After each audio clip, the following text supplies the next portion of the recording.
ആദ്യം കണ്ടപ്പോൾ ഞങ്ങളെ തീരെ കാണാത്ത പോലെ പെരുമാറി. ഇപ്പോൾ മുമ്പ് ഞങ്ങൾ വന്ന് സലാം പറഞ്ഞ വിവരേ ഇല്ലാത്തതുപോലെ പെരുമാറി.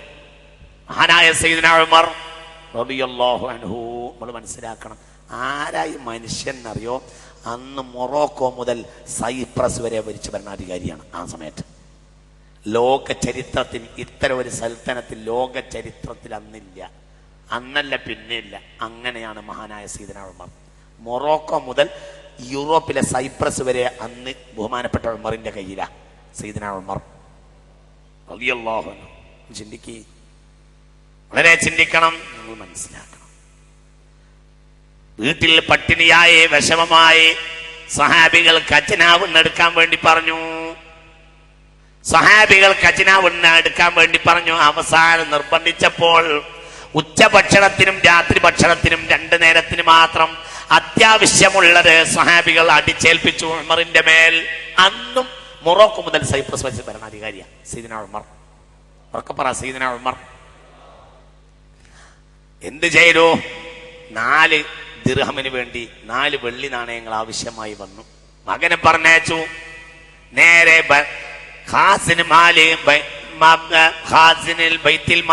ബൈത്തുൽ മാൽ സൂക്ഷിക്കുന്ന ആളടുത്തേക്ക് 4 ദിർഹം കടത്തിന് വേണ്ടി പറഞ്ഞയച്ചു. മാസാവസാനം തരാം, മാസാവസാനം ഞാൻ തന്നുകൊള്ളാം, എനിക്ക് 4 ദിർഹം കടം വേണം ബൈത്തുൽ മാലിൽ നിന്ന്. ആരെ പറഞ്ഞേക്കണേ? ഭരണാധികാരി. ബൈത്തുൽ മാൽ സൂക്ഷിക്കുന്ന സൂക്ഷിപ്പുകാരന്റെ അടുത്തേക്ക് 4 ദിർഹമിന് പറഞ്ഞയച്ചു സയ്യിദുനാ ഉമർ റളിയല്ലാഹു അൻഹു. അത് മാസാവസാനം തന്നോളാം എന്ന് പറഞ്ഞു കത്ത് കൊടുത്തയച്ചു മകന്റെ കയ്യിൽ. മകന്റെ കയ്യിൽ കത്ത് കൊടുക്കാൻ കാരണം എന്താ? മകന്റെ വസ്ത്രം പിന്നിയപ്പോൾ മകന്റെ കൂട്ടുകാർ കളിയാക്കി. ഇബ്നു ഉമറിന്റെ വസ്ത്രം പിന്നിപ്പോയിരുന്നു. അപ്പോൾ ആ കൂട്ടുകാർ കളിയാക്കിയപ്പോൾ ആ ഒരു പുതുവസ്ത്രം വാങ്ങിക്കൊടുക്കാൻ വേണ്ടിയിട്ട് 4 ദിർഹമിന് വേണ്ടി പറഞ്ഞയച്ചു. ആ 4 ദിർഹമിന് വേണ്ടി ഖജനാവിന്റെ സൂക്ഷിപ്പുകാരന്റെ അടുത്തേക്ക് പറഞ്ഞയച്ചു. അയാൾ ഈ കത്ത് കിട്ടിയപ്പോൾ തിരിച്ചും മറിച്ചും നോക്കിയിട്ട് അതിന്റെ പുറത്ത് ഇങ്ങനെ എഴുതി, ഉമറേ, നിങ്ങൾ തന്നെ എന്നെ ഏൽപ്പിച്ച നിയമത്തിന്റെ അടിസ്ഥാനത്തിൽ ഈ പണം എടുക്കാൻ നിർവാഹമില്ല ഖജനാവിൽ നിന്ന്. കാരണം നിങ്ങൾ എന്നോട് പറഞ്ഞിട്ടുള്ളത് ജാമ്യക്കാരനില്ലാതെ ഒരാൾക്കും പണം കൊടുക്കാൻ പാടില്ല എന്നതാണ്. നിങ്ങൾ ഇതിൽ ജാമ്യക്കാരനെ കാണിച്ചിട്ടില്ല, അതുകൊണ്ട് ജാമ്യക്കാരനില്ലാത്ത ഒരാൾക്ക് പണം തരാൻ നിർവാഹമില്ല. പിന്നെ രണ്ടാമതായി പിന്നെ നിങ്ങൾ പറഞ്ഞത് ഇത് മാസാവസാനം നിങ്ങൾ കടം വീട്ടുമെന്നാണ്. മാസാവസാനം വരെ നിങ്ങൾ ജീവിക്കുമെന്നതിനുള്ള ലക്ഷ്യവും നിങ്ങൾ ഇതിൽ കാണിച്ചിട്ടില്ല. അതുകൊണ്ട് ഈ 2 നിരക്ക് ആലോചിച്ച് നോക്കിയാലും ഈ കത്തിന്റെ അടിസ്ഥാനത്തിൽ നിങ്ങൾക്ക് പണം തരാൻ നിർവാഹമില്ല എന്ന് പറഞ്ഞു. ഖാസിൻ മാലിക് ബൈത്തുൽ മാലിനെ സൂക്ഷിപ്പുകാരൻ തിരിച്ചയച്ചു. ഉമർ ഇത് കിട്ടിയപ്പോൾ പൊട്ടിക്കാരൻ. അൽഹംദുലില്ലാഹ്, ഇങ്ങനത്തെ ആളുകൾ എന്റെ ഖജനാവിൻ സൂക്ഷിപ്പുകാരായാൽ എന്റെ നാട്ടിൽ പിഴവുണ്ടാവില്ല എന്ന് പറഞ്ഞു സയ്യിദുനാ ഉമർ റളിയല്ലാഹു അൻഹു. റെസ്റ്റ് ഹൗസിലെ ചട്നിയിലിട്ട ഉപ്പ് കൂടിപ്പോയതിന്റെ പേരിലാണ് ഉദ്യോഗസ്ഥന്മാര് ഈ കേരളത്തിൽ ഒരിക്കൽ ഒരു മുഖ്യമന്ത്രിയുടെ കാര്യത്തിൽ പിരിച്ചുവിട്ടിട്ടുള്ളത്. ഈ കേരളത്തിൽ പ്രബുദ്ധ കേരളം, സാംസ്കാരിക കേരളം, വിദ്യാഭ്യാസ കേരളം, സാംസ്കാരിക പ്രബുദ്ധ കേരളം എന്നൊക്കെ നമ്മൾ ഇന്ന് വിളിച്ചു പറയുന്ന കേരളത്തിൽ ചട്നിയുടെ ഉപ്പ് കൂടിയതിന്റെ പേരിൽ റെസ്റ്റ് ഹൗസിലെ തൊഴിലാളികൾ ഒരു മുഖ്യമന്ത്രി പിരിച്ചുവിട്ടു. ഏത് മുഖ്യമന്ത്രി എന്ന് തലമുണ്ടാക്കണ്ട, അതല്ല വിഷയം. ഏത് മുഖ്യമന്ത്രിയും ആ ഒരു സാഹചര്യത്തിലുള്ളതാണ് മനസ്സിലാക്കേണ്ടത്. അതെല്ലാ മുഖ്യമന്ത്രിയും ഈ വിഷയത്തിൽ കണക്കാണ്. ഏറ്റവും കൂടുതൽ കേരള ചരിത്രത്തിൽ വിരുന്നിന് പണം ചെലവാക്കിയത് ഇന്നത്തെ മുഖ്യമന്ത്രിയാണ്. ഈ മുഖ്യമന്ത്രിയാകട്ടെ പാവപ്പെട്ടവന്റെ പ്രതീകമായി പറയപ്പെടുന്ന മുഖ്യമന്ത്രിയുമാണ്. അപ്പൊ നമ്മൾ ചിന്തിക്കാൻ വേണ്ടി, ഞാനൊരു രാഷ്ട്രീയം പറഞ്ഞാന്ന് വിചാരിക്കരുത്, ചിന്തിക്കാൻ വേണ്ടി പറഞ്ഞതാണ്. അപ്പൊ ഏത് മുഖ്യമന്ത്രിയും കണക്കാണ് ഈ വിഷയത്തിലൊക്കെ. പിന്നെന്താ ഉണ്ടായത്?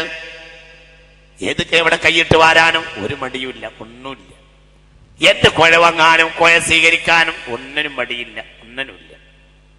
ഏത് കാര്യവും ഏറ്റവും ഒരു വിഭാഗത്തിന്റെ ഒരു ഭരണകൂടത്തിന്റെ മേൽ കൈയിടുന്ന ഒരു പാർട്ടി ഉണ്ടെങ്കിൽ ആ പാർട്ടിയുടെ ഏത് കാര്യം നടക്കുന്നത് ആ ഖജനാവിലെ പണം കൊണ്ടായിരിക്കും. നിങ്ങൾ ചിന്തിച്ചു നോക്കൂ. ചില പാർട്ടികൾക്ക് ഭരണം കിട്ടിയാൽ ആ പാർട്ടി അതോടുകൂടെ ഇന്ത്യ രാജ്യത്ത് പാവപ്പെട്ടവരുടെ പാർട്ടി എന്ന പേരിൽ അറിയപ്പെടുന്ന പാർട്ടിയാണ് ഇന്ത്യ രാജ്യത്തെ ഏറ്റവും സമ്പത്തുള്ള പാർട്ടി എന്നും ഗൗരവമായി നാം ഇത്തരുണത്തിൽ ചിന്തിക്കേണ്ടതാണ്. ഒന്നും ഉണ്ടായിട്ട് പറയല്ല, ഒരു പരിശോധന, ഒരു പഠനക്കാരൻ, ഒരു വിദ്യാർത്ഥി എന്ന നിലയിൽ പറയുകയാണ്. ഞാൻ എപ്പോഴും ചിന്തിപ്പിച്ച് ചിരിപ്പിച്ച ഒരു പരസ്യമുണ്ട്. ഇവിടെ ഇങ്ങനെ പോകുമ്പോ ചെറുപ്പയില് പിന്നെ റെഗുലേറ്റർ കം ബ്രിഡ്ജിന്റെ അങ്ങോട്ട് തിരിയുന്ന ആ റോഡിന്റെ അവിടെ ഒരു 1.5 കൊല്ലം മുമ്പ് ഒരു പരസ്യ ബോർഡ് ഉണ്ടായിരുന്നു. ദേശാഭിമാനിയുടെ പരസ്യമുണ്ടായിരുന്നു അവിടെ. നേരത്തെ അറിയാൻ ദേശാഭിമാനി, അങ്ങനെ ഒരു പരസ്യം ഉണ്ടായിരുന്നു. ഈ പരസ്യം എന്നെ വളരെ ചിരിപ്പിച്ച ഒന്നും ഉണ്ടായിട്ട് പറയല്ല. ഞാനൊരു വിദ്യാർത്ഥി എന്ന നിലയിൽ രാജാവിന് തുണിയില്ല എന്ന് പറയുന്ന ഒരു കുട്ടിയുടെ പോലെ പറയാണ്, ഇതിലൊന്നും കലർന്നിട്ടില്ല. അതെന്നെ വളരെ ചിന്തിപ്പിച്ച ഒരു പരസ്യമാണ്. ആ ചെറുപ്പയിൽ ഉണ്ടായിരുന്ന അവിടെ ഒരു പരസ്യം. ഒരു ദിവസം അവിടെ പുതിയ ഒരു പരസ്യ ബോർഡ് കണ്ടു. അതാണ് എന്നെ ചിന്തിപ്പിച്ചത്. അതിന്റെ തൊട്ടപ്പുറത്ത് വേറെ നേരത്തെ അറിയാൻ ദേശാഭിമാനി, ഇങ്ങനെയായിരുന്നു പരസ്യം. അതിനിപ്പുറത്ത് പിന്നെ പുതിയൊരു പരസ്യം വന്നു. നേരറിയാൻ 1 കോടി, നേരത്തെ അറിയാൻ 2 കോടി, ബാക്കി അറിയാൻ എത്ര കോടി. ഞാൻ ഒരു 3-4 കൊല്ലത്തിനിടയിൽ കണ്ട ഏറ്റവും പരുതുള്ള പരസ്യം അതായിരിക്കും. അത് വളരെ ചിന്തിക്കേണ്ടതാണ്. നിങ്ങൾ ചിന്തിക്കണം. ദേശാഭിമാനി എന്ന പത്രം നടത്തിക്കൊണ്ടുപോകാൻ വേണ്ടി സർക്കാരിന്റെ കണ്ണ് വെട്ടിച്ച് 2 കോടി കോഴ വാങ്ങിയ ഒരു വിവാദം നടന്നതിന്റെ അടിസ്ഥാനത്തിൽ ഞാൻ ഒന്നും ഉണ്ടായിട്ട് പറയല്ല. ഞാൻ കാര്യത്തെ അതിന്റെ യാഥാർത്ഥ്യത്തോടെ നോക്കിക്കാണാം. എനിക്ക് എന്താ പ്രത്യേകമായി എടുത്തു പറയാവുന്ന അത് അവർ കേരളത്തെ ഭരിക്കുന്ന ഒരു സമൂഹമായതുകൊണ്ട് പ്രത്യേകിച്ച് എടുത്തു പറഞ്ഞതാണ്. എല്ലാവരും ഈ വിഷയത്തിൽ കണക്കാണ്. ലാ അമത ലാ വിമത, എല്ലാവരും ഈ വിഷയത്തിൽ കണക്കാണ്. പക്ഷെ ഇവിടെ നമ്മൾ ചിന്തിക്കേണ്ട കാര്യം എന്താണെന്നറിയോ? സത്യത്തിൽ വളരെ വലിയ ഈ മഹിതമായ സന്ദേശങ്ങളിൽ നിന്ന് നമ്മളൊക്കെ പുറകോട്ട് പോയത് വലിയ തകർച്ചയ്ക്ക് കാരണമായി മാനുഷികത്വം എന്ന കാര്യം തീരെ നാട്ടിലില്ലാതെയായി മാറിയിട്ടുണ്ട്. വളരെ വലിയ ഒരു സംഗതിയാണ്. എല്ലാവർക്കും ആരൊക്കെ നാട്ടില് പിന്നെ കയ്യിട്ട് വാരാനും കുടികാൽ വെട്ടാനും ആക്രമിക്കാനും ആർക്കൊക്കെ കഴിയോ അവരൊക്കെ ഭരണാധികാരിയായി. നീതി അവിടെ ഉണ്ടായില്ലായി. സത്യത്തിൽ ഭരണാധികാരി എന്നത് ഇന്നത്തെ ഭരണാധികാരിയുടെ ടച്ച് എത്രയും ചൂഷണമോ എത്രയോ അക്രമോ ആർക്കൊക്കെ കഴിയോ അവരെല്ലാവരും അങ്ങനെയായി മാറി എന്നതാണ്. ഇതാണ് ഇതിന് അടിസ്ഥാനപ്പെട്ട കാരണം. ഇതാണ് വളരെ ചിന്തിക്കേണ്ട കാരണം. ഒരിക്കൽ CH ഉമർ കോയ സാഹിബിന്റെ മീശ ഒരു ഭാഗത്ത് കൂടുതൽ ഇങ്ങനെ വടിച്ചു പോയപ്പോൾ പത്രക്കാർ ചോദിച്ചത്രേ, നിങ്ങളെ മീശന്റെ ഒരു ഭാഗത്തേക്ക് ചെരിഞ്ഞു പോയത്. അപ്പോൾ പറഞ്ഞു, ബാർബർമാരൊക്കെ പത്രപ്രവർത്തകന്മാരായി മാറിയത് കൊണ്ട് ഞാൻ ഒറ്റക്ക് മീശ പഠിച്ചതാണ് എന്ന് ഇങ്ങനെ പറഞ്ഞു. ഒരു വാക്കുണ്ട്. എന്നതുപോലെ സത്യത്തിൽ നാട്ടിലെ അക്രമികളും അരാജകവാദികളും മുഴുവനും ഭരണാധികാരികളായി. ചൂഷകന്മാരാരുണ്ടോ അവരൊക്കെ ഭരണാധികാരികളായി. ഇതാണ് ഇന്ന് സത്യത്തിൽ ലോകത്തിന്റെ ചിത്രം. ഇതുകൊണ്ടാണ് ഇങ്ങനത്തെ ഒരു വിഷയം നമ്മൾ അടിസ്ഥാനപരമായി അവതരിപ്പിക്കുക. ആരതിവിടെ ചിന്തിക്കണം? മൊറോക്കോ മുതൽ സൈപ്രസ് വരെ ഭരിക്കുന്ന ഭരണാധികാരി മഹാനായ സയ്യിദുനാ ഉമർ. കിസ്റയുടെയും കൈസറിന്റെയും കൊട്ടാരവളപ്പുകൾ നമ്മൾ പിടിച്ചടക്കിയപ്പോൾ കരഞ്ഞു ഈ ഭരണാധികാരി. കിസ്റയുടെയും കൈസറിന്റെയും കൊട്ടാരവളപ്പുകൾ കോടാന കോടി സമ്പത്തിന്റെ വലിയ വലിയ അക്ഷരങ്ങൾ മുസ്ലിമീങ്ങൾക്ക് ലഭിച്ചപ്പോൾ പൊട്ടിക്കരഞ്ഞു സയ്യിദുനാ ഉമർ. ആളുകൾ ചോദിച്ചു, കിസ്റയുടെയും കൈസറിന്റെയും ഒക്കെ പണക്കുംഭാരം നമുക്ക് കിട്ടിയ ദിവസം നമ്മൾ കരയണോ? ചിരിക്കല്ലേ വേണ്ടത്? വിഷയമുള്ള ഗൗരവമുള്ള വിഷയ. കിസ്റയുടെയും കൈസറിന്റെയും കൊട്ടാര വളപ്പുകൾ മുസ്ലിമീങ്ങൾ പിടിച്ചടക്കി. കോടി സ്വർണ്ണ നാണയങ്ങളും ശേഖരങ്ങളും മുസ്ലിമീങ്ങൾക്ക് കിട്ടി. ഈ വിവരം മദീനയിൽ ഉമറിന്റെ കാലത്ത് റളിയല്ലാഹു അൻഹു വിവരം അറിഞ്ഞപ്പോൾ പൊട്ടിക്കരഞ്ഞു സയ്യിദുനാ ഉമർ. എന്തിനാ കരയണമെന്ന് ചോദിച്ചു. അപ്പോൾ പറഞ്ഞു ഉമർ ബിൻ ഖത്താബ് റളിയല്ലാഹു അൻഹു, തദക്കർതു ഹദീസ റസൂലില്ലാഹ്, അല്ലാഹുവിന്റെ ഹബീബിന്റെ ഒരു ഹദീസ് ഓർത്ത് ഞാൻ കരഞ്ഞതാണ്. എന്താന്ന് ചോദിച്ചു. മാ കദുറ മാലുൻ ഇൻദ ഖൗമിൻ ഇല്ലാ തഖാലു വതഖാതഉ. ഏത് ജനതയുടെ അടുത്തും ധനം അധികരിച്ചാൽ ആ ജനത ഛിന്ന ഭിന്നമാവുകയും നിന്ദ്യരാവുകയും ചെയ്യും. ഇന്നലെ വരെ നിന്ദ്യരായി ഛിന്ന ഭിന്നമായിരുന്നത് കിസ്റയായിരുന്നുവെങ്കിൽ ഈ ധനം നമുക്ക് കിട്ടിയത് കൊണ്ട് നാളെ മുതൽ ഛിന്ന ഭിന്നരാവേണ്ടതും നിന്ദ്യരാവേണ്ടതും നമ്മളല്ലേ എന്ന് ആലോചിച്ച് കരഞ്ഞതാണെന്ന് പറഞ്ഞു സയ്യിദുനാ ഉമർ റളിയല്ലാഹു അൻഹു. അശ്ഹദു അൻ ലാ ഇലാഹ ഇല്ലല്ലാഹ് അസ്അലുകൽ ജന്നത വഅഊദു ബിക മിനൻ നാർ. അശ്ഹദു അൻ ലാ ഇലാഹ ഇല്ലല്ലാഹ് അസ്തഗ്ഫിറുല്ലാഹ് അസ്അലുകൽ ജന്നത വഅഊദു ബിക മിനൻ നാർ. ബഹുമാനപ്പെട്ട അബൂ ത്വൽഹയുടെ ഒരു സംഭവം. മഹാനായ സയ്യിദുനാ ഉമർ എല്ലാ രാത്രിയിലും വീട്ടിൽ നിന്ന് പുറത്തിറങ്ങുന്നത് കാണും. നട്ടപ്പാതിരിയായ ഭരണാധികാരി ഇങ്ങനെ പുറത്തിറങ്ങി പോവുക. ഡൗട്ടായി, എന്താ എന്നും ഒരു പുറത്തിറങ്ങി പോകുന്നത്. ഒരു ദിവസം എന്ത് ചെയ്തു? ഭരണാധികാരിയുടെ പിന്നാലെ പോയി. അങ്ങനെ പോയി നോക്കുമ്പോ ഇരുട്ടിൽ മെല്ലെ ഭരണാധികാരി എന്തോ ചുമന്നു കൊണ്ടുപോകുന്നുണ്ട്. എന്നിട്ട് ഭരണാധികാരി മെല്ലെ ഒരു വീട്ടിനുള്ളിലേക്ക് കയറിപ്പോയി. അപ്പോൾ പിന്നെ പുറത്തു നിന്നു അബൂ ത്വൽഹ റളിയല്ലാഹു അൻഹു ഒന്ന് കാണട്ടെ എന്താ ഇയാൾ ഇവിടെ ചെയ്യുന്നത്. ഭരണാധികാരി നട്ടപ്പതിരക്ക് ഇരുട്ടിൽ ഒരു വീട്ടിൻ്റെ ഉള്ളിലേക്ക് കയറിപ്പോയി. കുറെ നേരം കഴിഞ്ഞിട്ട് ഇറങ്ങിയില്ല. സുബഹി വരെ കാത്തിരുന്നു, ഭരണാധികാരി ഇറങ്ങിയില്ല. സുബഹിക്ക് ബാങ്ക് കൊടുത്തപ്പോൾ അബൂ ത്വൽഹ റളിയല്ലാഹു അൻഹു മടങ്ങിപ്പോന്നു. ഭരണാധികാരി വന്നു. പള്ളിയിൽ ഉമർ ഇബ്നുൽ ഖത്താബ് പള്ളിക്ക് ഇമാമായിട്ടും വന്നു. അവര് ഭയങ്കര ഷെക്ക് തോന്നി. ഇയാൾക്ക് എന്താ ആ പെരയിലെ നട്ടപ്പാതിരക്ക് ഏർപ്പാട്, ഇതെന്താണ്? ഒരു സംശയം തോന്നി. സുബഹി നിസ്കാരം കഴിഞ്ഞപ്പോൾ ആ വീട്ടിലേക്ക് പോയി. എന്താണ് ആ വീട്ടിന്റെ അവസ്ഥ, എന്താണ് അവിടെ ഉള്ളത്, എന്താണ് അവിടുത്തെ കാര്യം എന്ന് അറിയാട്ടില്ല വിചാരിച്ചിട്ട് ഇതെന്താണെന്ന് അറിയാൻ വേണ്ടി ത്വൽഹ റളിയല്ലാഹു അൻഹു ബഹുമാനപ്പെട്ടവർ നേരെ ആ വീട്ടിലേക്ക് അങ്ങോട്ട് കയറിച്ചു. വീട്ടിലേക്ക് കയറി ചെന്നിട്ട് അപ്പൊ നോക്കുമ്പോ ആരാളുള്ളത്?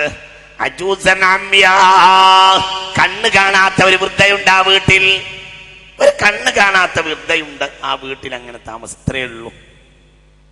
അപ്പോൾ ആ തമ്മയുടെ അടുത്തേക്ക് ചെന്ന് അന്വേഷിച്ചു, ഞങ്ങളെ അവസ്ഥ എന്ന് ചോദിച്ചു. അപ്പോൾ പറഞ്ഞു, എനിക്ക് ആരുമില്ല, ആരോരുമില്ല.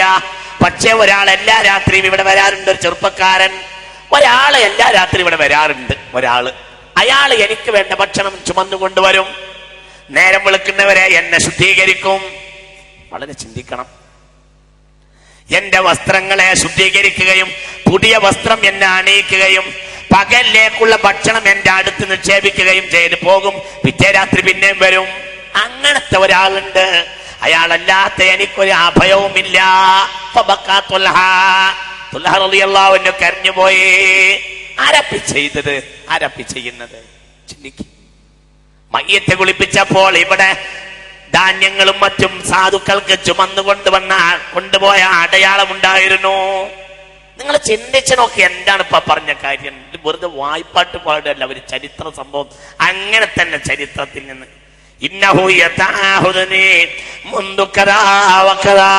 ഒരുപാട് കാലമായി എന്നെ പരിചരിക്കുന്നത് ആ ഒരു മനുഷ്യൻ മാത്രമാണ്.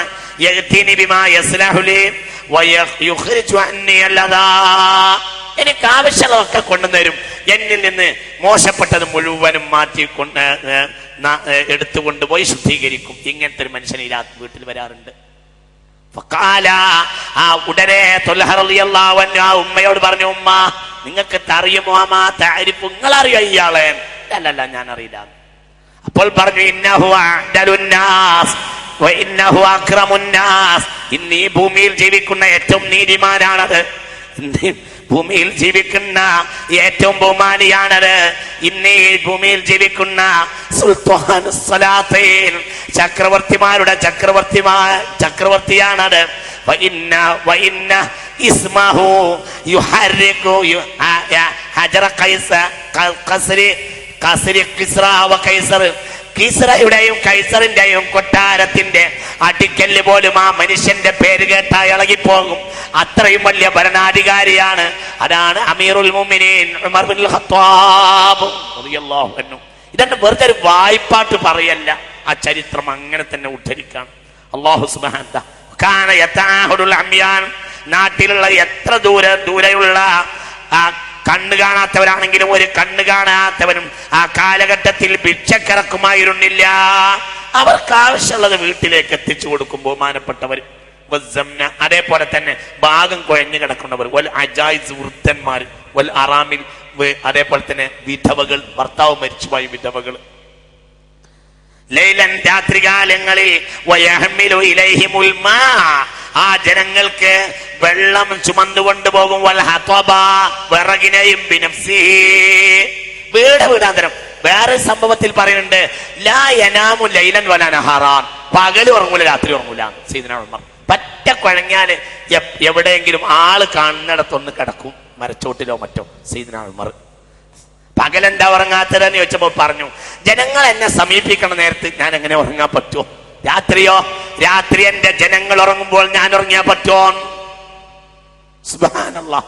സയ്യിദുനാ ഉമർ സയ്യിദുനാ ഉമർ പകലുറങ്ങില്ല. എന്റെ ജനങ്ങളുടെ ആവശ്യമുള്ള നേരത്ത് ഞാൻ ഉറങ്ങിയാ പറ്റുമോ? അതുകൊണ്ട് ഞാൻ പകലുറങ്ങില്ല. പിന്നെ എന്താ രാത്രി ഉറങ്ങാത്തത്? എന്റെ ജനങ്ങളൊക്കെ ഉറങ്ങാണ്, പിന്നെ ഞാൻ അവിടെ ഉറങ്ങാൻ പറ്റുമോ? അവരെ നോക്കാൻ ഞാൻ വേണ്ടേ? സയ്യിദുനാ ഉമർ ഏതെങ്കിലും ഒരു കാഫിലക്കാര് മദീനയുടെ പരിസരത്ത് എന്നാൽ പരിസരത്ത് വന്നു എന്നറിഞ്ഞാൽ ഓടിച്ചെല്ലും. എന്നിട്ട് അവരോട് പറയും, ഉറങ്ങിക്കോളൂ, പ്രശ്നാക്കണ്ട, എല്ലാരും ഉറങ്ങിക്കോളൂ, എല്ലാരും നിങ്ങൾ ക്ഷീണിച്ചു വരെയിരിക്കും. നേരം വെളുക്കുന്നത് വരെ ആ കാഫിലയുടെ എല്ലാ ടെന്റുകളും ചുറ്റി നടക്കും സയ്യിദ്ന ഉമർ. ഫലമ്മാ അസ്ബഹ യാ അയ്യുഹന്നാസ് സ്വലാ സ്വലാ.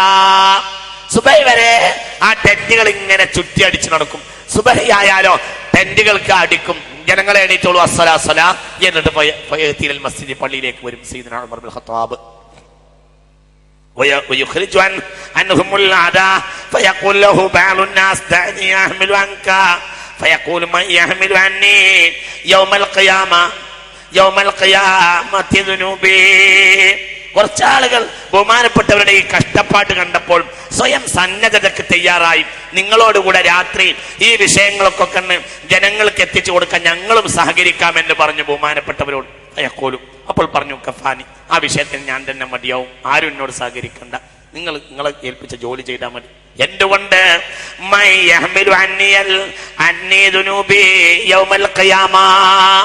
അന്ത്യനാളിൽ എന്റെ ദോഷം വഹിക്കാൻ നിങ്ങൾ വരികയില്ലല്ലോ.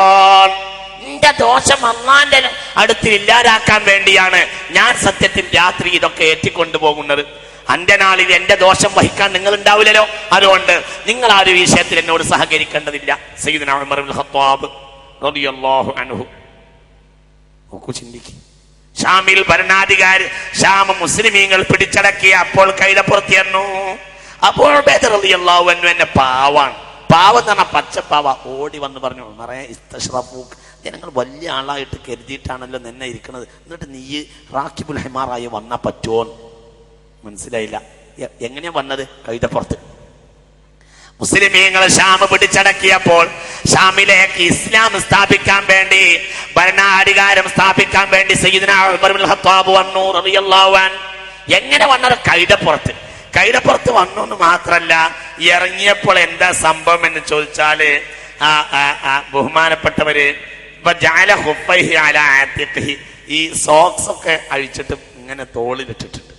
ആരാ വരുന്നത്? ഷാമ പിടിച്ചടക്കിയ ഷാമിലെ കിസ്റയെയും കൈസറിനെയും കണ്ട് പരിചയിച്ചവരാണ് അവര്.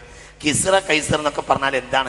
അവര് ഇറങ്ങി നടക്കുമ്പോൾ സ്വർണ്ണത്താലം പിടിച്ച 100ഓളം പെണ്ണുങ്ങൾ മുന്നിലും 100ഓളം പെണ്ണുങ്ങൾ പിന്നിലും സ്വർണ്ണത്താലം പിടിച്ചിട്ടുണ്ടാവും. നടുലാൻ രാജാവ് എഴുന്നള്ളുക. അതിൽ അവസാനത്തെ രാജാവാണ് യസ്ദഗിർദ്. യസ്ദഗിർദ് ചൈനയിലേക്ക് ഓടിപ്പോയിട്ട് ചൈനയിൽ വെച്ച് ഭക്ഷണം കൊടുത്തിട്ട് ഭക്ഷണം കഴിക്കാൻ കഴിഞ്ഞതാണ് യസ്ദഗിർദിന്. കാരണം എന്താണ്? യസ്ദഗിർദ് ചക്രവർത്തിയാണ് അവസാനത്തെ പേർഷ്യൻ ഭരണാധികാരി. അയാൾ ചൈനയിലേക്ക് ഓടിച്ചു മുസ്ലിമീങ്ങൾ. ചൈനയിൽ അഭയാർത്ഥിയായി ചെന്നിട്ട് ഇയാൾക്ക് ഭക്ഷണം കഴിക്കാൻ കഴിഞ്ഞതാണ്. അങ്ങനത്തെ കാരണം അറിയോ? ഇയാൾക്ക് ഭക്ഷണം കഴിക്കണമെങ്കിൽ സംഗീത ഉപകരണങ്ങൾ വേണം. മനസ്സിലായില്ല? ഇയാൾ അമൃതേത്ത് എന്നാ പറയാ. രാജാക്കന്മാർ നമ്മുടെ നാട്ടിൽ അങ്ങനെ തന്നെയാ. രാജാവ് ഭക്ഷണം കഴിക്കലിനെ അമൃതേത്ത് എന്നാ പറയാ. അമൃതേത്ത് എന്നാ പറയാ രാജാവിന്റെ ഭക്ഷണം കഴിക്കലിനെ. അപ്പൊ രാജാവ് ഭക്ഷണം കഴിക്കുന്ന നേരത്തെ ഈ പെണ്ണുങ്ങളും കുട്ടികളൊക്കെ പെണ്ണുങ്ങളും നർത്തകന്മാരും നർത്തകികളൊക്കെ ചാടിയിട്ട് ഇങ്ങനെ നല്ല സംഗീതം, നല്ല ഹാർമോണിയം, വീണ, തബല ഇതൊക്കെ മുട്ടിയാൽ ആ ശബ്ദത്തിന്റെ രസത്തിലാണ് രാജാവ് ഭക്ഷണം കഴിക്കുക. ഇത് മാത്രമേ യസ്ദഗിർദ് പരിചയിച്ചിട്ടുള്ളൂ. ആ യസ്ദഗിർദ് ചൈനയിലേക്ക് അഭയാർത്ഥിയായി ചെന്നപ്പോൾ ഭക്ഷണം കഴിക്കാൻ കഴിഞ്ഞതാണ്. കാരണം അഭയാർത്ഥിയായി ചെന്ന ആൾക്കാരാ സംഗീതം ചൊല്ലി കൊടുക്കുക ഭക്ഷണം കഴിക്കാൻ വേണ്ടിയിട്ട്. ആ യസ്ദഗിർദിന്റെ നാട്ടിനെ പിന്നെ പിടിച്ചടക്കിയിട്ട് അവിടെ ഭരണാധികാരി ആവാൻ വേണ്ടി ഇസ്ലാം അവിടെ ഏറ്റെടുത്തിട്ടുണ്ട് എന്ന് പറയാൻ വേണ്ടി തീരുമാനിച്ച് ഗവർണറെ ആക്കാൻ വേണ്ടി ചെല്ലുന്ന മനുഷ്യനാണ് എന്ത് സോക്സ് തോളില്. പിന്നെ എന്ത് ചെയ്ത് തൊള്ളെടുക്കാൻ വേണ്ടി സോക്സ് എടുത്തിട്ട് ആ സോക്സ് തോളിലിട്ടിട്ടുണ്ട്, കൈയുടെ പുറത്ത് ചെന്നിട്ടുണ്ട്. അപ്പോൾ പാഞ്ഞു വന്ന് മാറ്റി നിർത്തിയിട്ട് പറഞ്ഞു, ഇന്നൂക്ക, ജനങ്ങൾ നിങ്ങളൊരു വലിയ ആളാന്ന് വിചാരിക്കുന്ന സമയമാണ്, ഇങ്ങനെ നിങ്ങളായി പോകരുത്, നമുക്കിത് കുറച്ചിലാണ്. ഉറക്ക വന്ന് മെല്ലെ വന്നിട്ട് പറഞ്ഞു ഉമർ ഇബ്നുൽ ഖത്താബിനോട് അബൂ ഉബൈദ റളിയല്ലാഹു അൻഹു. ഫഖാല, അപ്പോൾ പറഞ്ഞു, ഇന്നാ കുന്നാ അദല്ല ഖൗമിൻ അഅസ്സനല്ലാഹ്, നമ്മൾ ഏറ്റവും നിന്ദ്യരായിരുന്നു. ഉമ്മ ബാപ്പ കുടുംബ ബന്ധം ഒന്നും അറിയാത്ത നിന്ദ്യരായിരുന്നു നമ്മളെ യോഗ്യന്മാരാക്കിയത് അള്ളാഹുവാണ്.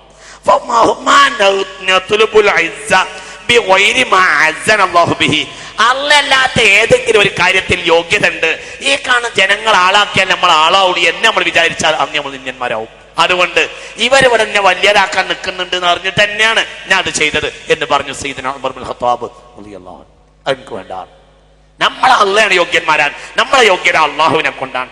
ഇന്നാക്കുന്ന അതല്ല കൗമിൻ, നമ്മളെ ഏറ്റവും മോശമായിരുന്നു. അള്ളാഹു ബിൽ ഇസ്ലാമി, നമ്മൾ അള്ളാഹിനെ കൊണ്ട് യോഗ്യന്മാരായവരാ.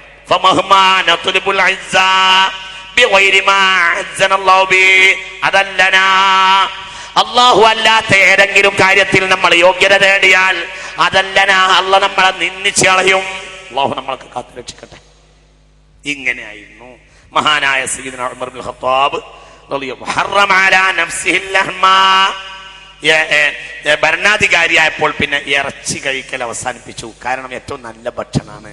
ഞാൻ പിന്നെ നല്ല ഭക്ഷണം കഴിച്ചാൽ എൻ്റെ നാട്ടിൽ ആ ഭക്ഷണം കഴിക്കാത്തവരുണ്ടായാലോ, ഞാൻ നല്ലത് കഴിച്ചില്ല ഭരണീയർ മോശമായാലോ അതിൻ്റെ പേര് ചോദ്യമാവൂല എന്ന് വെച്ച് പിന്നെ ഇറച്ചി ഭക്ഷണം നിർത്തി. മഹാനായ സയ്യിദുനാ ഉമർ ഭരണാധികാരി ആയതിൽ പിന്നെ ഇറച്ചി കഴിച്ചില്ല, നെയ്യ് കഴിച്ചില്ല, വല്ലബന പാല് കഴിച്ചില്ല. ഇതൊക്കെ ഏറ്റവും നല്ല ഭക്ഷണം. അത് എന്റെ നാട്ടിലെ പലർക്കും കിട്ടൂല്ലല്ലോ. അതുകൊണ്ട് ഞാൻ കഴിച്ചാൽ അള്ളാഹു ചോദ്യം ചെയ്താലോ അത് വേണ്ട.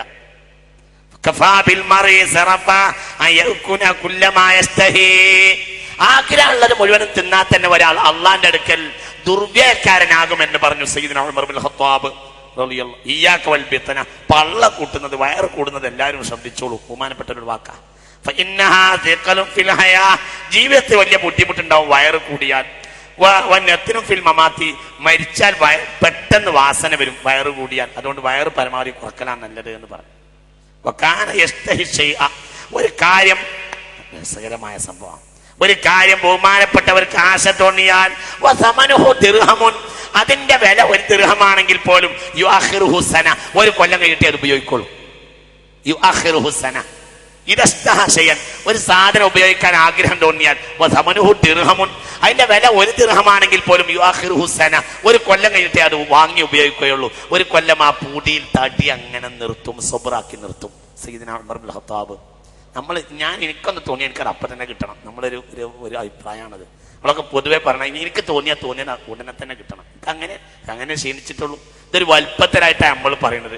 ഉമർ ഇബ്നുൽ ഖത്താബ് റളിയല്ലാഹു അൻഹു ഒരു കാര്യം ആഗ്രഹിച്ചാൽ സമനുഹു ദിർഹമുൻ, അതിന്റെ വില ഒരു ദിർഹമാണെങ്കിൽ പോലും യുഅഖിറുഹു സന, ഒരു കൊല്ലം കഴിഞ്ഞിട്ടേ അത് ഉപയോഗിക്കുന്നുണ്ടായിരുന്നുള്ളൂ. മഹാനായ സയ്യിദുനാ ഉമർ ഇബ്നുൽ ഖത്താബ് റളിയല്ലാഹു. സുബ്ഹാനല്ലാഹ്. ഗസാലി ഇമാം യഹ്യ പറയുന്ന ഒരു സംഭവം, ഫലമ്മ വല്ലൽ ഖിലാഫ, അധികാരം ഏറ്റെടുത്തപ്പോൾ കാനത്ത് ലഹു സൗജത്തുൻ യുഹിബ്ബുഹ, ഏറ്റവും ഇഷ്ടപ്പെട്ട ഒരു ഭാര്യ ഉണ്ടായിരുന്നു. തൊലാഖലി ഉമർ ഇബ്നുൽ ഖത്താബ് റളിയല്ലാഹു അൻഹു അധികാരം ഏറ്റെടുത്തു. ഖലീഫയായപ്പോൾ കാനത്ത് ലഹു സൗജത്തുൻ യുഹിബ്ബുഹ, ഏറ്റവും ഇഷ്ടപ്പെട്ട ഒരു ഭാര്യ ഉണ്ടായിരുന്നു. ഫതല്ലഖഹ, അവളാണ് തൊലാഖലി. എന്തിൻ? ഖീഫതാൻ തുശീറ അലൈഹി ബിശഫാഅത്തിൻ ഫീ ബാത്തിലിൻ. ഈ വലിയ സ്നേഹത്തിന്റെ ഉള്ളിലൂടെ ഇവള് ഏതെങ്കിലും ബാത്തിലായ ഒരു കാര്യത്തിൽ തന്നോട് ശഫാഅത്ത് ചെയ്യുമെന്ന് പേടിച്ചിട്ട്, അവളെ കൊണ്ട് ആളുകൾ തന്റെ മേൽ റെക്കമെൻഡ് ചെയ്യുമെന്ന് പേടിച്ചിട്ട് അവളുടെ ഒഴിവാക്കി. ഏറ്റവും ഇഷ്ടമുള്ള ഭാര്യ അന്ന് തൊലാഖലി. അധികാരം ഏറ്റെടുത്ത അന്ന് തൊലാഖലി സയ്യിദുനാ ഉമർ ഇബ്നുൽ ഖത്താബ് റളിയല്ലാഹു അൻഹു. പിന്നെ അവളെ പൊരുത്തത്തിന് വേണ്ടിയിട്ട്, അവൾക്ക് ഇഷ്ടപ്പെടാൻ വേണ്ടിയിട്ട്, അവൾക്ക് വേണ്ടതൊക്കെ ചെയ്തു കൊടുക്കും എന്ന നിലയിൽ വന്നാൽ സമുദായത്തിന്റെ നീതി നഷ്ടപ്പെട്ടു പോകുമല്ലോ എന്നതുകൊണ്ട് അവളെ ആദ്യം തന്നെ ഒഴിവാക്കി മഹാനായ സയ്യിദുനാ ഉമർ ഇബ്നുൽ ഖത്താബ്.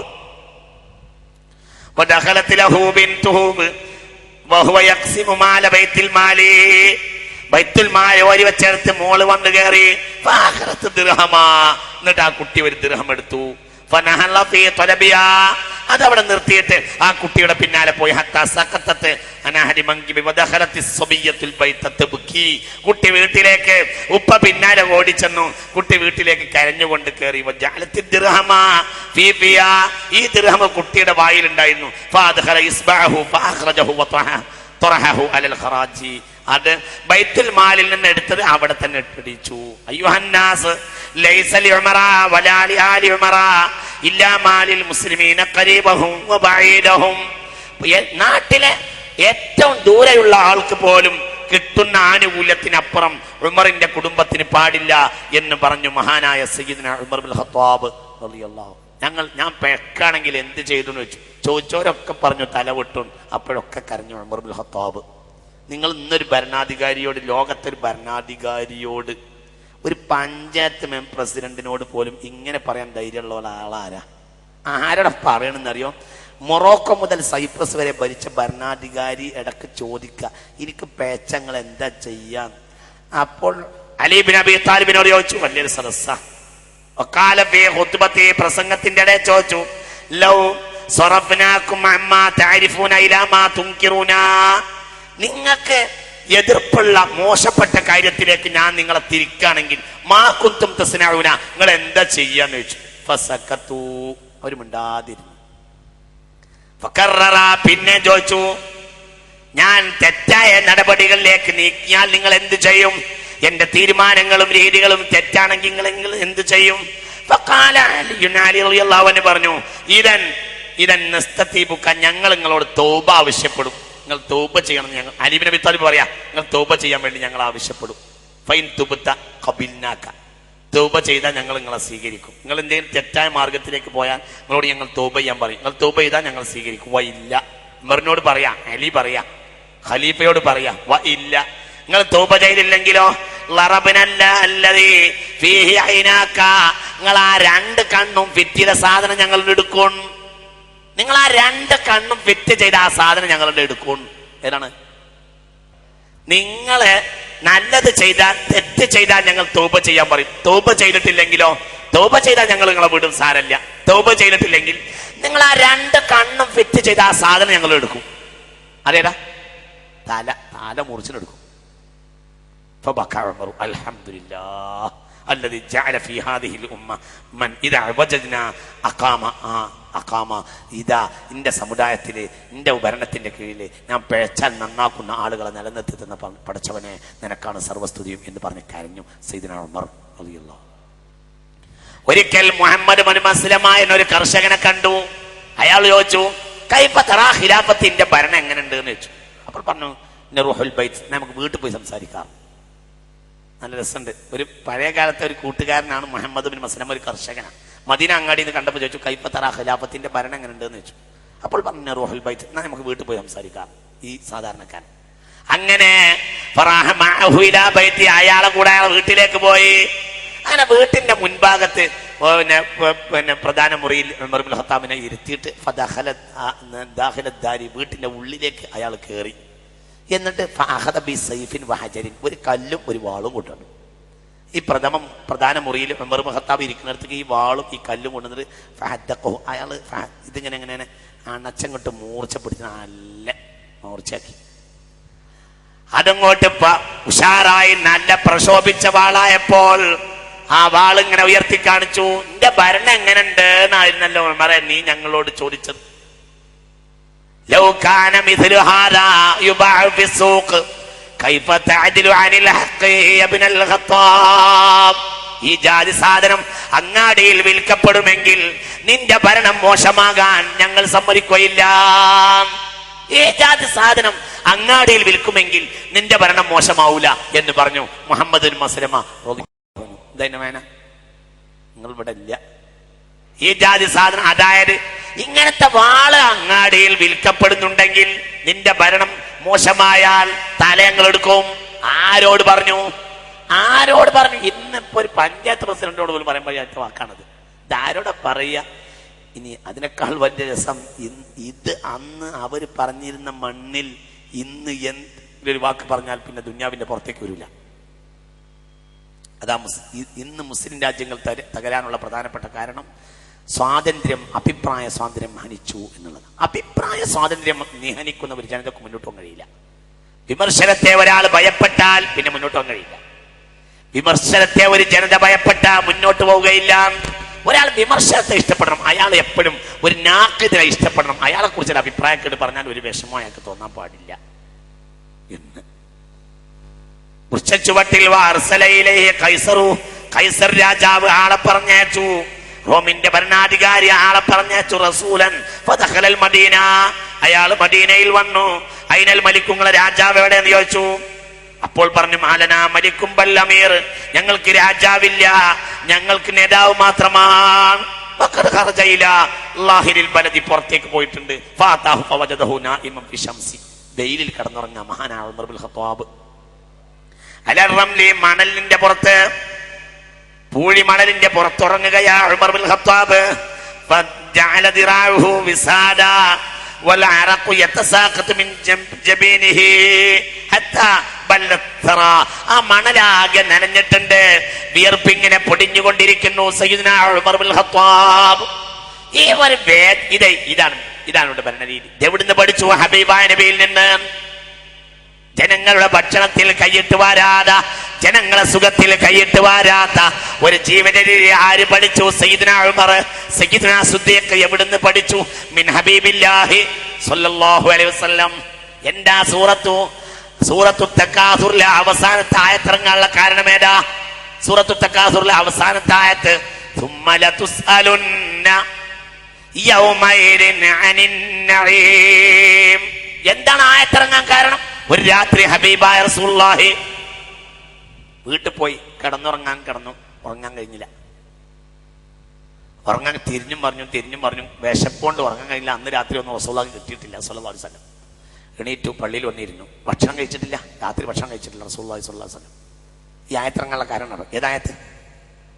ഉറക്കെ പറ, ഏതായത്ത്? ثم لتسألن يومئذ عن النعيم. ഈ ആയത്തിറങ്ങാനുള്ള കാരണം പറയുന്നത്. അങ്ങനെ റസൂലുള്ളാഹി പള്ളിയിൽ ഇങ്ങനെ വന്നിരുന്നു. കുറച്ചായപ്പോൾ ഇരുട്ടിലൂടെ ഒരാൾ കയറി വന്നു. റസൂലുള്ളാഹി പള്ളിയിൽ ഇങ്ങനെ ഇരിക്കുക. അപ്പൊ ഒരാൾ ഇങ്ങനെ കയറി വന്നു റസൂലുള്ളാഹിന്റെ അടുത്ത്. ഫലമ്മ അഖ്ബല, മുന്നിട്ട് വല്ലാതെ വന്നപ്പോ ആളെ മനസ്സിലായി. അസ്സലാമു അലൈക്കും. വഅലൈക്കും അസ്സലാം. ഫൈദാ ഹുവ അബൂബക്കർ സിദ്ദീഖ് റളിയല്ലാഹു അൻഹു.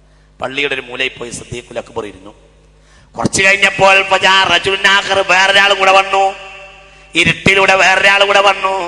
ഈ രണ്ടാളെ റസൂലുള്ളാഹിനെ സിദ്ദീഖിനെ അടുത്തേക്ക് വന്നു. അസ്സലാമു അലൈക്കും വന്നു. അടുത്ത മൂലയിൽ അയാളും ഇരുന്നു. രണ്ടാളപ്പോൾ ഉമർ ബിൻ ഖത്താബ് ആണ് റളിയല്ലാഹു അൻഹു. ഇവർ രണ്ടാളും ഇരുന്നു. അപ്പോൾ റസൂലുള്ളാഹി എണീറ്റു.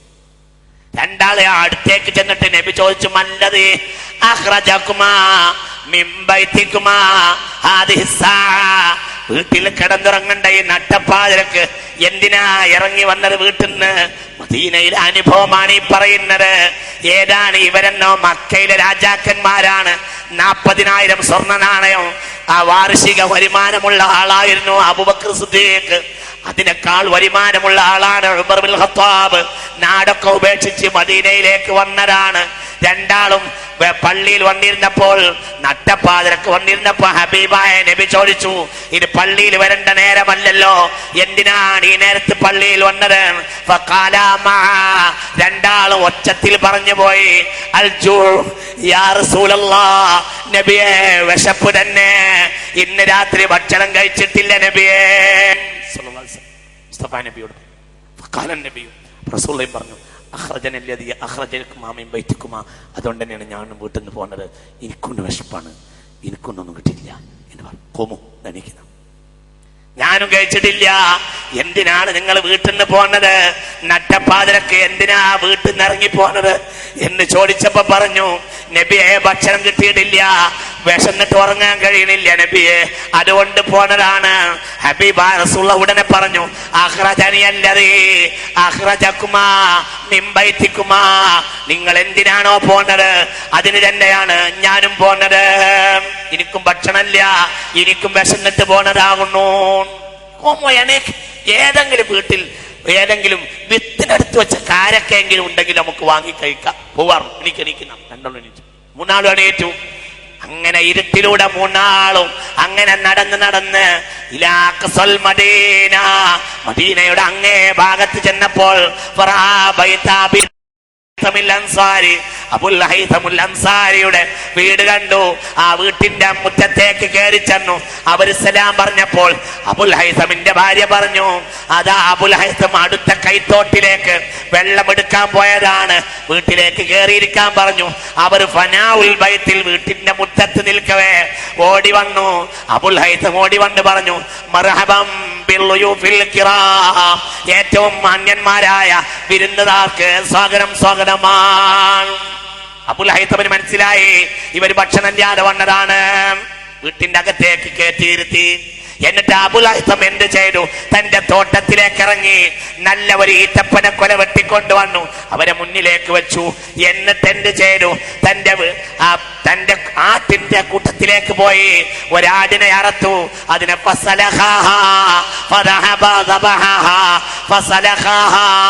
അതിനെ ആടിനെ അറുത്തു, അതിനെ തോല് പൊളിച്ചു.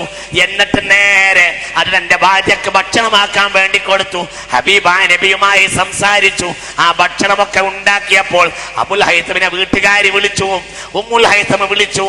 അങ്ങനെ അബുൽ ഹൈതം വീട്ടിന്റെ അകത്ത് പോയി ഒരു പാത്രം നിറയെ ആവി പറക്കുന്ന റൊട്ടിയും ഒരു പാത്രം നിറയെ ആട്ടിറച്ചിയായ മാംസവും കൊണ്ടുവന്ന് ഹബീബിന്റെയും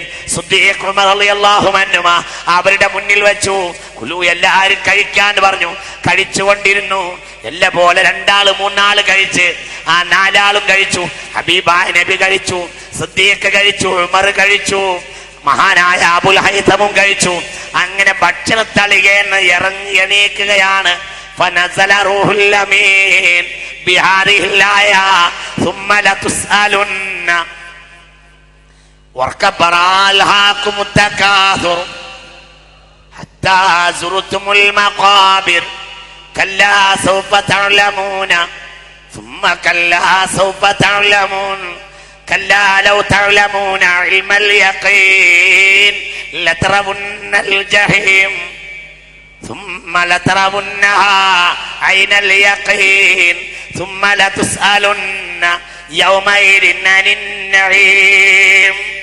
ഏതൊരു നിഅമത്ത് അനുഭവിച്ചാലും അള്ളാന്റെ മുന്നിൽ ചോദ്യം ഉണ്ടാകും എന്നാണ് ഈ ആയത്തിന്റെ അർത്ഥമെന്ന് ഹബീബായ നബി പറയവേ. ഫബകാ അബൂബക്കറിൻ വഉമറു ബുകാഅൻ ശദീദാ. ഈ ഭക്ഷണം കഴിച്ചതിന്റെ പേരിൽ പൊട്ടിക്കരഞ്ഞു മഹാനായ സയ്യിദ്നാ സിദ്ദീഖ്, സയ്യിദ്നാ ഉമർ റളിയല്ലാഹു അൻഹു. പഠിച്ചവനെ എന്റെ നമുക്ക് ഇല്ലാതിരിക്കലേ നന്നായിരുന്നല്ലേ പറഞ്ഞു കരഞ്ഞു.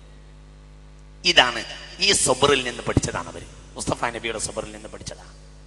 തന്നെ ഒരു വഴിയിലൂടെ നടന്നു പോയാല് ഒരു വഴിയിൽ മോശപ്പെട്ട കൂമ്പാരങ്ങൾ കൂട്ടിയിട്ടത് കണ്ടാല് അവിടെ തന്റെ ജനങ്ങളെ മുന്നിൽ നിൽക്കുകയായിരുന്നു സയ്യിദ്നാ ഉമർ.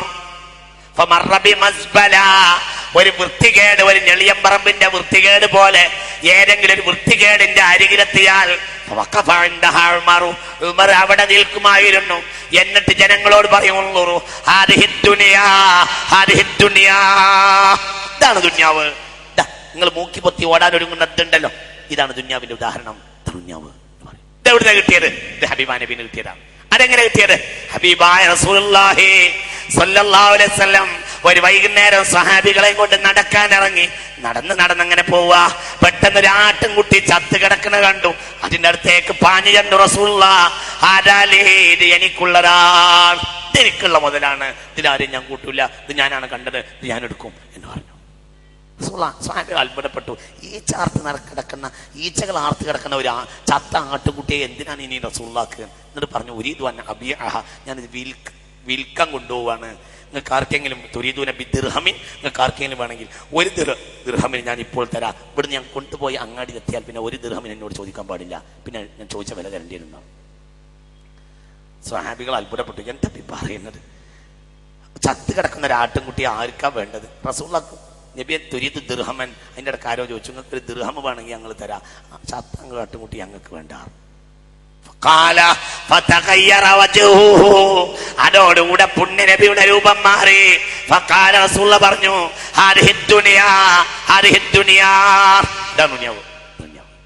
ഈ ചത്ത് കിടക്കുന്ന ആട്ടിൻകുട്ടി, ഈച്ചയേറ്റ് കിടക്കുന്ന ആട്ടിൻകുട്ടിയോട് നിങ്ങൾ കാണുന്ന വിരക്തിയാണ് സാലിഹ്യങ്ങൾ ദുനിയാവിനോട് കാണിക്കുകയെന്ന് ഹബീബായ റസൂലുള്ളാഹി സ്വല്ലല്ലാഹു അലൈഹി വസല്ലം കൊടുന്ന കിട്ടിയത്.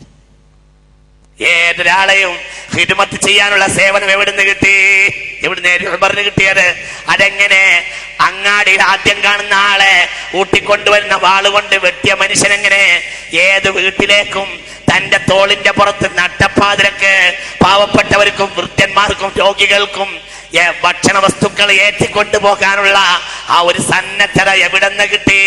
ഇത് കിട്ടിയത് ഹബീബായ നബിയിൽ നിന്നാണ്. ഒരു യാത്ര കഴിഞ്ഞ് മടങ്ങി വരികയാ. ആ യാത്രക്കിടയിൽ ഒരാടിനെ കിട്ടി അറുത്ത് ഭക്ഷണം ഉണ്ടാക്കാൻ ഒരുങ്ങുകയാ. സ്വഹാബികൾ നബിയുടെ മുന്നിൽ കൂടിയ സമയമാ. എല്ലാരും ഉണ്ട് ഹബീബായ നബിയുടെ കൂടെ. അപ്പോൾ ഒരാൾ പറഞ്ഞു, അലയദബുഹാ, ഈ ആടിനെ ഞാൻ അറക്കാം നബിയേ. അപ്പോൾ ഫഖാലാഖറു, വേറൊരാൾ പറഞ്ഞു, അലയസലഹുഹാ, എന്നാ ഞാനത് തോല് പൊളിക്കാം നബിയേ. ഫഖാലാഖറു, അപ്പോൾ വേറൊരാൾ പറഞ്ഞു, അലയത്വബഹുഹാ, എന്നാ ഞാനത് വേവിക്കാം നബിയേ. ഫഖാല നബിയു സ്വല്ലല്ലാഹു അലൈഹി വസല്ലം ഖബ്ല റാബിഇ, ഇനി നാലാമത്തെ ഒരാൾ പറയണോ റസൂലുള്ളാഹി പറഞ്ഞു, അനജമ്മുൽ ഹതബി, എന്നാൽ വിറക് ഞാൻ കൊണ്ടുവരാം. പാവപ്പെട്ട വീട്ടിലേക്ക് നട്ടപ്പാതിരക്ക് വിറക് കയറ്റി കൊണ്ടുപോയിരുന്നു സയ്യിദുനാ ഉമർ. ആര്? സയ്യിദുനാ ഉമർ. എടാ, നിന്റെ ഇത്ര പോന്ന ഇന്ത്യ രാജ്യത്തിന്റെ ചക്രവർത്തി അല്ല, ഇതിനെ പോലെ നൂറുകണക്കിന് രാജ്യം കൂടിയ രാജ്യന്റെ സുൽത്താൻ സ്വലാത്തുയീൻ.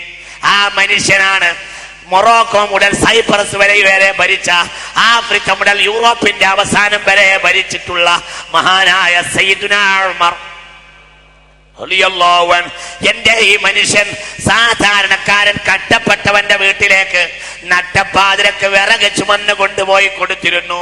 വൃദ്ധകൾക്ക്, പാവപ്പെട്ടവർക്ക്, രോഗികൾക്ക്, കട്ടപ്പെടുന്ന അന്ധന്മാർക്ക് വീട്ടിൽ നിറങ്ങാതെ ഭക്ഷണവും വിഭവങ്ങളും വിറക് വരെ എത്തിച്ചു കൊടുത്തിരുന്നു. എവിടുന്ന് കിട്ടിയതാ? ഹബീബായ റസൂലുള്ളാഹി സ്വല്ലല്ലാഹു അലൈഹി വസല്ലം ഖബ്ല റാബിഇ. നാലാമത്തെ ഒരാൾ പറയുന്നതിന് മുമ്പ് ഹബീബായ നബി പറഞ്ഞു, അനജമ്മുൽ ഹതബി, എന്നാൽ വിറക് ഞാൻ കൊണ്ടുവരാം. ഇതാണ് ഇവിടുന്ന് പഠിച്ചു സയ്യിദുനാ ഉമർ. ഉറക്കപ്പാറ സയ്യിദുനാ ഉമർ. ഇതാണ് ലഖദ് മന്നല്ലാഹു അലൽ മുഅ്മിനീന ഇദ് ബഅസ ഫീഹിം റസൂലാ. ഈ ഉമറിന് അംഗരക്ഷകര് വേണ്ട. ഈ ഉമർ നൈൽ നദിയോട് പറഞ്ഞപ്പോൾ നൈൽ നദി അങ്ങോട്ട് ഒഴുകി. എത്ര ചരിത്ര രേഖയാ! നൈൽ നദി ഉറച്ചു പോയി. അറബ് ലോകത്തെ ജനസേചനത്തിന്റെ ആകെയുള്ള മാർഗം നൈൽ നദിയാ. നൈൽ നദി ആകെ ഐസായി കട്ടിയായി പോയി. അജ്ഞാന കാലഘട്ടത്തിൽ ജലപൂജ നടത്തിയിരുന്നു. പെൺകുട്ടികളെ സർവാഭരണ വിഭൂഷിതകളാക്കിയിട്ട് ആ നൈലിന്റെ മാറിലേക്ക് രക്തത്തോടെ എറിഞ്ഞിരുന്നു. അങ്ങനെ കാലഘട്ടം ഉണ്ടായിരുന്നു. ഇസ്ലാം വന്നു. അംർ ബിൻ ആസ് ഭരണാധികാരിയായി, ഗവർണറായി. ആ സീസർ വന്നപ്പോൾ ഉമറിന് കത്തെഴുതി റളിയല്ലാഹു അൻഹു. എന്താണ്? നൈൽ നദി തണുത്തു പോയി, ഐസാണ്, വെള്ളം നടക്കണില്ല, നാട്ടിൽ ജനങ്ങൾ കഷ്ടത്തിലാണ്, നൈൽ നദി ഐസായി പോയിട്ടുണ്ട്, എന്താ ചെയ്യേണ്ടതെന്ന് ചോദിച്ചു. അന്ന് ഉമർ ചെയ്ത പരിഹാരം ഇന്നും നൈൽ മുടക്കിയിട്ടില്ല. ഇന്നും നൈൽ നദി ഒഴുകിക്കൊണ്ടേയിരിക്കുക. ആരാ ഒഴുക്കിയത്? സയ്യിദുനാ ഉമർ. അംർ ബിൻ ആസ് റളിയല്ലാഹു അൻഹുവിനെ കത്തെഴുതി കൊടുത്തു. ഒരു കത്ത് കൊടുത്തു മഹാനായ സയ്യിദുനാ ഉമർ. ഉറക്കെ പറയണോ? സയ്യിദുനാ ഉമർ ഒരു കത്ത് കൊടുത്തയച്ചു. എന്റെ പറഞ്ഞ അംറ, അതിന് പരിഹാരമുണ്ട്. എന്താ പരിഹാരം? എന്റെ നേതൃത്വത്തിൽ കെയ്റോവിലെ വലിയ ജുമാഅത്ത് പള്ളിയിൽ അടുത്ത വെള്ളിയാഴ്ച ജുമാസ്കരിക്കാം. കേട്ടോളൂ, ഞാൻ പറയാം, കേട്ടോളൂ. എന്റെ നേതൃത്വത്തിൽ കെയ്റോവിലെ വലിയ ജുമാഅത്ത് പള്ളിയിൽ ജുമാസ്കരിക്കാം. ഈ നീതി കൊണ്ടുവരണം, വയറു പറയാ, എന്നിട്ടൊരു ഖുത്ബ നടത്തുക, എന്നിട്ട് 2 റക്അത്ത് ജുമാ നിസ്കരിക്കുക. അതിന്റെ ഔറാദുകൾ കഴിഞ്ഞിട്ട് നേരെ ആ ജുമാക്ക് കൂടിയവർ നിന്റെ നേതൃത്വത്തിൽ ഇങ്ങോട്ട് ഇറങ്ങി വരിക, നൈൽ നദി കരയിലേക്ക് വരിക. എന്നിട്ട്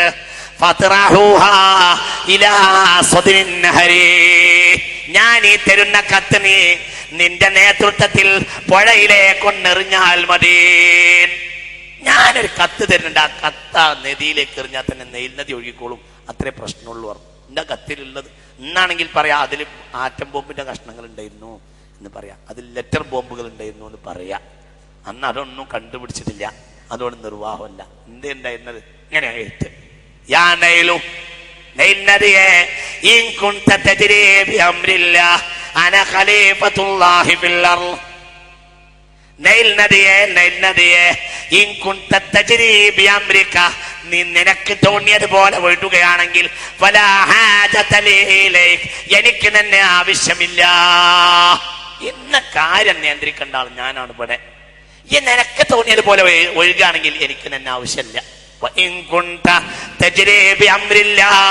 അള്ളാന്റെ കൽപ്പന കൊണ്ട് നീ ഒഴുകുന്ന ആളാ, പുഴയാണെങ്കിൽ അന ഖലീഫത്തുല്ലാഹി ഫിൽ അർളി ഫാജിരി, ഞാൻ ഇന്ന് ഭൂമിയിൽ അള്ളാന്റെ ഖലീഫയാ, മര്യാദക്ക് ഒഴുകിക്കോ, ഉമറിനെ നീ ഇളക്കരുത് പറഞ്ഞതുപോലെ ഇതിട്ട് ഈ 2 വരിയെ കത്തിലുള്ളൂ. എന്റെ അഭിപ്രായത്തിന് ഒഴുകുന്ന പുഴയാണെങ്കിൽ എനിക്ക് നിന്നെ വേണ്ട. അതല്ല, നീ അള്ളാന്റെ അഭിപ്രായത്തിന് ഒഴുകുന്ന പുഴയാണ് എങ്കിൽ മര്യാദക്ക് ഒഴുകിക്കോ, അള്ളാന്റെ കാര്യം ഇപ്പോൾ ഭൂമിയിൽ നടത്തേണ്ട ഒരാൾ ഞാനാണ്, ഒഴുകിക്കോ എന്ന് പറഞ്ഞു. ഇതകത്ത് വേറെ ഒന്നുമില്ല. പിറ്റേ വെള്ളിയാഴ്ച ലോക ചരിത്രം മുഴുവനും രേഖപ്പെടുത്തിയിട്ടുണ്ട്. ഇതെവിടെന്ന് ചോദിക്കണ്ട, ഇത് ഹാഫിദ് ഇബ്നു കസീർ അൽ ബിദായത്ത് വൻ നിഹായയിൽ രേഖപ്പെടുത്തിയിട്ടുണ്ട്. ഇതെവിടെന്ന് ചോദിക്കണ്ട. ഈ സംഭവം ബഹുമാനപ്പെട്ട ഇമാം ഖുർത്തുബി തങ്ങൾ ജാമിഅ അഹ്കാമിൽ ഖുർആൻ രേഖപ്പെടുത്തിയിട്ടുണ്ട്. ഈ സംഭവം ബഹുമാനപ്പെട്ട ഇസ്മായിൽ ഹഖ് അൽ ബറൂസവി റളിയല്ലാഹു അൻഹു തന്റെ റൂഹുൽ ബയാനിൽ രേഖപ്പെടുത്തിയിട്ടുണ്ട്. ഈ സംഭവം അല്ലാമ ആലൂസി തന്റെ റൂഹുൽ മആനിയിൽ രേഖപ്പെടുത്തിയിട്ടുണ്ട്. ഈ സംഭവം ബഹുമാനപ്പെട്ട ഇമാം സമഖ്ശരി റഹ്മത്തുള്ളാഹി അലൈഹി തന്റെ കശ്ശാഫിൽ രേഖപ്പെടുത്തിയിട്ടുണ്ട്. ഈ സംഭവം ഇമാം നവവി റളിയല്ലാഹു അൻഹു തന്റെ ശറഹുൽ മുഹദ്ദമിൽ രേഖപ്പെടുത്തിയിട്ടുണ്ട്.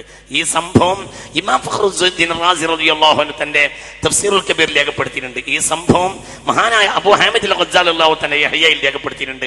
ലോക പ്രശസ്തമായ സകല ഗ്രന്ഥങ്ങളിലും ഈ സംഭവം കാണുന്നുണ്ട്. ഞാൻ വെറുതെ പറയല്ല. അതുകൊണ്ട് മുഅ്മിനീങ്ങളെ ചിന്തിക്കണം, അത്ര വലിയ പ്രാധാന്യപ്പെട്ട സംഭവം.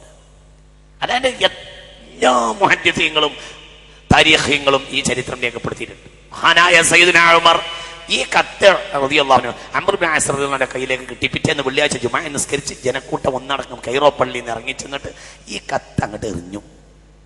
എന്നിട്ട് അവർ മടങ്ങിപ്പോന്നു. പിറ്റേന്ന് നേരം വെളുത്ത് നോക്കിയപ്പോൾ വെള്ളം ഉയർന്നു എന്ന് മാത്രമല്ല, വെള്ളം ഉരുകി അങ്ങോട്ട് ഒലിച്ചിട്ട് 6 മുഴം വെള്ളം ഉയർന്നിട്ടുണ്ട്. എന്നാണ് ആ റിപ്പോർട്ടിൽ മൊത്തം കാണുന്നത്. 6 മുഴം വെള്ളം അങ്ങോട്ട് ഉയർന്നു, ഉരുകി അങ്ങോട്ട് ഒലിച്ചിട്ട് വെള്ളം അങ്ങോട്ട് ഉയർന്നു. 6 മുഴം അങ്ങോട്ട് ഉയർന്നു, വെള്ളം ഉരുകി ഒലിച്ചിട്ട്. ഒറ്റ കത്താണ് കാരണം. ഇത് രേഖപ്പെടുത്താത്ത ചരിത്ര ഗ്രന്ഥമില്ല. ഇതാണ് സയ്യിദുനാ ഉമർ ഇബ്നുൽ ഖത്താബ് റളിയല്ലാഹു അൻഹു. എത്രയോ സംഭവം. യുദ്ധക്കളത്തിൽ നിന്ന് പെട്ടെന്ന് ഒരാളെ വിളിച്ച് പറയും, വീട്ടിൽ പോയിക്കോ, ചെറിയൊരു അത്യാവശ്യം ഉണ്ട്. വീട്ടിൽ ചെന്നാൽ കറക്റ്റ് അത്യാവശ്യം ഉണ്ടായിട്ടുണ്ടായിരുന്നു. ആ വീട്ടിൽ നടക്കുന്ന ആവശ്യം ഇവിടെ അറിയും. സയ്യിദുനാ ഉമർ ഇബ്നുൽ ഖത്താബ് ഒരാളെ പെട്ടെന്ന് വിളിച്ചു, വേഗം പെട്ടെന്ന് പോ, വീട്ടിൽ നിന്ന് തീ പിടിച്ചിട്ടുണ്ടെന്ന് വേഗം പോയിക്കോ. കറക്റ്റ് ചെന്ന് നോക്കുമ്പോൾ വീട്ടിൽ തീ പിടിച്ചിട്ടുണ്ട്. ഖുത്ബ ഓടിക്കൊണ്ടിരിക്കുമ്പോൾ യാ സാരിയ അൽ ജബൽ അൽ ജബൽ, പർവ്വതത്തിന്റെ ഭാഗം നോക്ക്, സാരിയ 400 കിലോമീറ്റർ ദൂരത്തേക്ക് വിളിച്ചു പറഞ്ഞു സയ്യിദുനാ ഉമർ. 400 കിലോമീറ്റർ ദൂരത്തേക്ക് വിളിച്ചു പറഞ്ഞു. ഖുത്ബ ഓതുന്നതിന്റെ ഇടയിൽ വിളിച്ചു പറഞ്ഞു. ആ ശബ്ദം കേട്ടപ്പോൾ അവർ പർവ്വതത്തിന്റെ ഭാഗത്തേക്ക് നോക്കുമ്പോൾ ശത്രുക്കൾ വരികയാണ്. ഉഹദ് യുദ്ധക്കളം പോലെ മുസ്ലിമീങ്ങൾ വളരെ പരാജയപ്പെടേണ്ട ഒരു സമയമായിരുന്നു. പക്ഷെ ഈ ഒരു ശബ്ദം കൊണ്ട് രക്ഷപ്പെട്ടുപോയി. അതാണ് സയ്യിദുനാ ഉമർ റളിയല്ലാഹു അൻഹു. ഇതാണ്, യാതൊരു സംശയം വേണ്ട. ഇതാണ് അല്ലാഹുവിന്റെ ദീനിന് വേണ്ടി. ഇതൊക്കെ മുസ്തഫ റസൂലുള്ളാഹി സ്വല്ലല്ലാഹു അലൈഹി വസല്ലമയുടെ വിജ്ഞാനത്തിന്റെ തിരുമുറ്റത്തിൽ നിന്ന് പഠിച്ചതായിരുന്നു. ഇതൊക്കെ ഇവിടുന്ന് പഠിച്ചതാ. സേവനം, സന്നദ്ധത, സബർ. അവരെ പോലെ സബറുള്ള ഒരാളില്ല. അവരെ പോലെ സമർപ്പണം ചെയ്യാൻ സന്നദ്ധതയുള്ള ഒരാളില്ല. അവരെ പോലെ റബ്ബിന്റെ മേൽ അൽ ഫാരിഖു ബൈനൽ ഹഖ് വൽ ബാതിൽ. ഇതൊക്കെ ഹബീബായ റസൂലുള്ളാഹിയുടെ ആ വിജ്ഞാന ആ സർവകലാശാലയിൽ നിന്ന് ഇറങ്ങി വന്ന വിദ്യാർത്ഥികളാണ്. സുദ്ദീഖിനെയും ഉമറിനെയും കിട്ടിയപ്പോൾ ഹബീബായ റസൂലുള്ള 2 കൈയിലും പിടിച്ചു. എന്നോട് പറഞ്ഞു, ഹാകരാ നുബഅതു യൗമൽ ഖിയാമ, ഞങ്ങൾ മഹ്ശറിൽ ഇങ്ങനെ വരും. അല്ലാഹു തൗഫീഖ് ചെയ്യട്ടെ. ഞാൻ രണ്ടാളും എൻ്റെ കയ്യിൻ്റെ ഉള്ളിലാ വരിക. ഒരു റിപ്പോർട്ട് പറയുന്നുണ്ട്, ഒരു മനുഷ്യനെ പടച്ച മണ്ണിലേക്കാണ് ആ മനുഷ്യൻ ചേരുക. ശ്രദ്ധിക്കണേ, ഒരു മനുഷ്യന്റെ ഖബറിന്റെ മണ്ണ് ആ മനുഷ്യനെ പടച്ച മണ്ണിന്റെ അതിന് ബന്ധമുണ്ടാവണം. ഒക്കെ ഞാൻ പറയാൻ റിപ്പോർട്ട് വായിക്കാൻ എനിക്ക് നേരമില്ല. ഇത് വിശദീകരിച്ചിട്ട് മഹാന്മാർ പറയുന്നു, ഹബീബായ നബി സല്ലല്ലാഹു അലൈഹി വസല്ലമയുടെ അതേ മണ്ണിൽ നിന്നാണ് ഇവരെയും പടച്ചത്. കാരണം ഇവർ രണ്ടാളും അതിലേക്ക് ചേർന്നല്ലോ. ശ്രദ്ധിക്കണേ, ഒരാൾ അവസാനമായി കിടക്കുന്ന മണ്ണും ഈ മണ്ണുമായി ബന്ധപ്പെട്ട മണ്ണിലേക്കാണ് നമ്മൾ ചേരുക. അതെന്താണെങ്കിലും അതവിടേക്ക് നമ്മൾ ചേരും. അങ്ങനെ അല്ലാഹു തആലയുടെ ഹിക്മത്തുണ്ട്. അവനവനെ പടച്ച മണ്ണിലേക്കാണ് അവൻ ചേരും. ഹബീബായ റസൂലുള്ളാഹിയുടെ അതേ മണ്ണിലേക്ക് ചേർന്ന രണ്ടാളാ, ഒന്ന് മഹാനായ സയ്യിദുനാ സിദ്ദീഖ്, ഒന്ന് മഹാനായ സയ്യിദുനാ ഉമർ. ഇനി ഒരാൾ കൂടി അങ്ങോട്ട് ചേരാറുണ്ട്, മഹാനായ ഈസ ഇബ്നു മറിയം അലൈഹിസ്സലാത്തു വസ്സലാം. അപ്പൊ നോക്കൂ നിങ്ങൾ, ഹബീബായ റസൂലുള്ളാഹിയുമായിട്ടുള്ള അവരുടെ നേരത്തെ തന്നെ ബന്ധം ചിന്തിക്കും. അള്ളാഹു നമുക്കൊക്കെ തൗഫീഖ് ചെയ്യട്ടെ. അതുകൊണ്ട് മുഅ്മിനീങ്ങളെ, ആ വഴി പിന്തുടരുക. നീതിയാണ് ഏറ്റവും മനസ്സിലാ. നീതി നടപ്പിലായ ലോകം നിലനിൽക്കും. നീതി ഇല്ലെങ്കിൽ ലോകം ഉണ്ടാവുകയില്ല. അവ ആദ്യമായി എടുത്തു പോകൽ നീതിയായിരിക്കുമെന്ന് ഹബീബായ റസൂലുള്ളാഹി. നീതി ജനങ്ങളില്ലാതെയാവും, അതാണ് ലോകത്ത് ആദ്യമായി ഇല്ലാതെയാവുക എന്ന് മുസ്തഫ റസൂലുള്ളാഹി സ്വല്ലല്ലാഹു അലൈഹി വസല്ലം. ഞാൻ അവസാനിപ്പിക്കാണ് മുഅ്മിനീങ്ങളെ. അതുകൊണ്ട് ഈ വിഷയം ഇന്നത്തെ ഭരണാധികാരികൾ, ഭരണീയർ, പണ്ഡിത ഉമറാക്കൾ എല്ലാവരുടെയും പഠന വിധേയമായ ഒരു ചർച്ചയ്ക്ക് വേണ്ടി അവർ ചർവണം ചെയ്യേണ്ട ഒരു ചർച്ചയുടെ മുന്നിൽ ഈ ഉപന്യാസവും ഈ മഹത്തായ വാക്കുകളും സമർപ്പിച്ചുകൊണ്ട് ഞാൻ അവസാനിപ്പിക്കാൻ. അള്ളാഹു അവന്റെ മുത്തഖങ്ങളിൽ നമ്മളെ പെടുത്തണം. എവിടെയും ഞങ്ങളെ കൂട്ടത്തിലെ ചെറുപ്പക്കാർക്ക് നല്ല സംരക്ഷണം കൊടുക്കണമേ തമ്പുരാനെ. അള്ളാഹുവേ, ഈ കാര്യത്തിന് ആരൊക്കെ വാക്കുകൊണ്ടോ നോക്കുകൊണ്ടോ ധനം കൊണ്ടോ പ്രവൃത്തി കൊണ്ടോ സഹകരിച്ചിട്ടുണ്ടെങ്കിൽ അവരോട് പൂർണ്ണമായി ഈ ലോകത്തും പരലോകത്തും നിന്റെ റഹ്മത്ത് നീ വിധിച്ചു കൊടുക്കണമേ തമ്പുരാനെ. റബ്ബന ആതിനാ ഫിദ്ദുനിയ ഹസന വഫിൽ ആഖിറതി ഹസനതൻ വഖനാ അദാബന്നാർ വഖനാ അദാബന്നാർ വഖനാ അദാബന്നാർ തവഫനാ മുസ്ലിമീന വഅൽഹിഖനാ ബിസ്സാലിഹീൻ ബിഫളി